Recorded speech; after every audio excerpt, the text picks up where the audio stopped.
एक गांव में दो दोस्त रहते थे। एक सज्जन पुरुष, एक जरा बदमाश। सज्जन पुरुष संत हो गए, प्रखर वक्ता के रूप में पूजे जाने लगे। दूसरा दोस्त इधर उधर चोरी चकारी, हाथ सफाई कर अपना जीवन यापन करने लगा। एक दिन संत अपने गृहनगर आए। प्रवचन के लिए विशालकाय पंडाल बना। उसका बदमाश दोस्त भी प्रवचन सुनने पहुंच गया। संत ने मित्र को देखते ही पहचान लिया और अपने पास बैठा लिया। संबोधन शुरू हुआ। सभी मंत्रमुग्ध हो गए, तालियां गूंजने लगी। अंत में संत ने कहा, ये शहर मेरी जन्मभूमि है। मैं चाहता हूँ यहाँ 10 लाख की लागत का एक अस्पताल बने और यह राशि इसी पंडाल से एकत्र करना है। एक टोकरी आपके पास आएगी, जिसकी जितनी श्रद्धा हो राशि डालते जाएं। संत के सातिर मित्र ने भी दान देने की भावना के साथ 10,000 निकाल कर रख लिए। लोग खुशी खुशी दान देने लगे। 2 लाख, 5 लाख, 10 लाख एकत्र हो गए। टोकरी अभी भी घूम रही थी।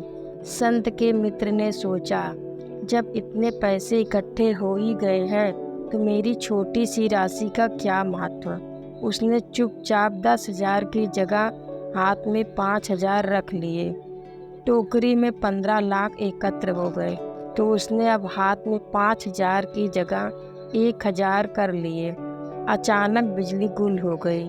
तब तक 20 लाख एकत्र हो गए थे।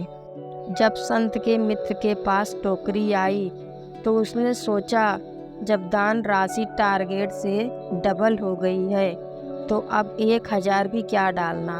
उसने तुरंत पैसे जेब में रख लिए। सभा समाप्त हो गई।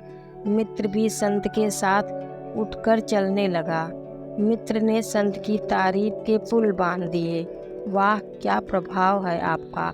आपने 10 लाख का कहा था, 20 लाख इकट्ठे हो गए। गजब बोलते हैं आप। संत कुछ देर सुनते रहे, फिर कहा, पूछना तो नहीं चाहिए, फिर भी पूछे बगैर रहा भी नहीं जा रहा। तुमने कितने रुपए दिए। संत ने मित्र से कहा, सच बताओ मित्र, मैंने कुछ भी नहीं दिया। संत ने विनम्रता से कहा, फिर काहे का प्रभाव, मैं अपने मित्र को ही प्रोत्साहित नहीं कर पाया।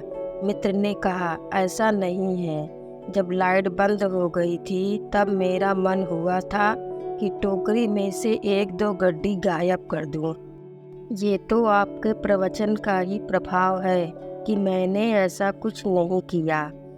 संत ने कहा, अच्छी संगत बैठकर संगी बदले रूप, जैसे मिलकर आम से मीठी हो गई धूप। हम माने या ना माने, अच्छी संगत पुस्तकों, फिल्मों, उद्बोधनों से फर्क तो पड़ता ही है।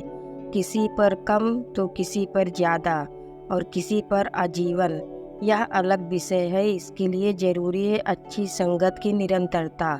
अच्छी बात मन मस्तिष्क में हमेशा के लिए अंकित हो जाती है। यह कहानी आपको कैसी लगी, कमेंट करें। कहानी अच्छी लगी हो तो लाइक, शेयर और सब्सक्राइब करें। धन्यवाद।